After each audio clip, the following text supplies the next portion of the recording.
Hey guys, Casey Foster here from NetcodeGuides.com. This is another demo review by pro CSGO player dboorn. He was on teams like 3D, EG, Complexity, and this is for one of our premium members named Boedii. It's on his ESEA cash match. Hope you guys enjoy. If you want to have your own demo reviewed by a pro CSGO player or want to have access to all of our videos, training videos, check out Netcode Premium. You can check that out at NetcodeGuides.com. Hope you guys enjoy. Hey guys, this is dboorn here with NetcodeGuides.com. Today we're going to be doing a demo review for Boedii. And on the pistol round, the one thing I noticed is you kind of clear angles too properly. And that's not always a bad thing, but for pistol rounds it is, because when you're just rushing in here, especially when you're the first guy in, as the other guys, you know, they're able to do that, but when you're the first guy in, you don't want to just directly run into someone's crosshair where your teammates aren't able to trade the kill. So as the entry guy, if you just come in here jumping around and just taking bullets, gathering information, and then, you know, giving your teammates room to operate behind you so they can trade the kill or get the kill while the guy's shooting at you, you know, that'd be more beneficial for you, as opposed to if someone was quad over here and they just one-shot you coming around that corner, or one guy was truck here and they just one-shot you.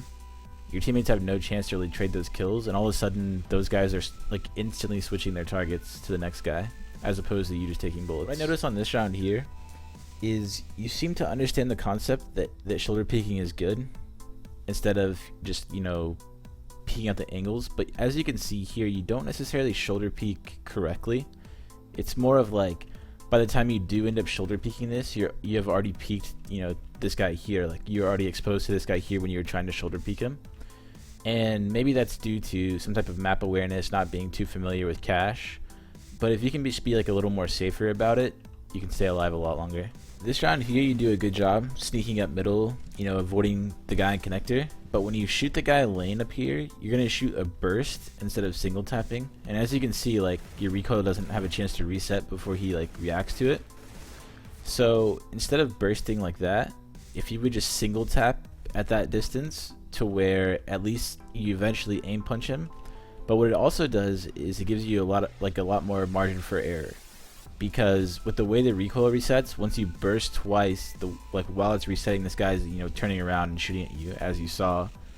Instead, if you just shot him like, you know, 1 1 1 1, you know, you would tap him. By the time he reacted, not only was he getting, like, you know, caught in place by the bullets, it also gives you, you know, a better opportunity to get the kill. So once again, you're gonna put yourself in a rewarding position here. This guy's gonna be blind, but you like kind of panic spray at him. And I noticed you seem to have the tendency a lot to do that. That kill right there, I have no explanation for that. You're just a god. But throughout this demo, you kind of overcommit to the kills. Like, you'll crouch spray, you know, and even if you miss your first few bullets, you're not readjusting anything. So essentially, you become a stationary target after, you know, an extended amount of time. But for this guy here, if you would just take your time, since, you know, you knew he was blind, like, it had the animation with his hands over his eyes. So if you would have just taken your time a little bit longer, then, you know, you would have got the kill. The problem I had with this round, which started out as a positive, because, well, eventually you guys end up winning it anyway, but you actually put your team back in a position to win it. And what you do here is you stay here at this ladder, kind of spotting it out, waiting for your teammates to regroup. But when you go up here on this catwalk, even if you got these kills, it's still not a good idea, because this guy was quad. If he just like peeked out and killed you, at that point you were just a wasted death, because you had teammates rotating from spawn here, and they can't really help you with that kill, because this box covers this guy quad and he can just peek you from here. So he's not exposed to the spawn guys.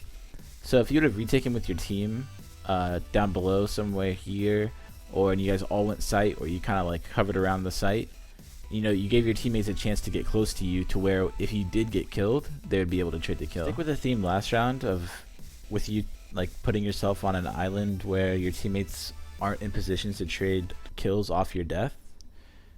You seem to go here a lot, sandbags in the middle, and what happens is your teammate rotates here, but this guy has already been able to get over here into like a safe spot, so your teammate's not able to trade the kill, and it's kind of a wasted death.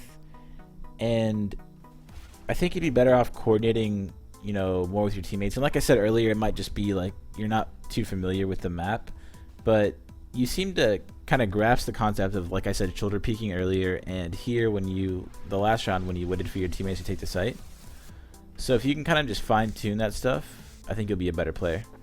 This has been dboorn with NetcodeGuides.com, and I hope you learned something.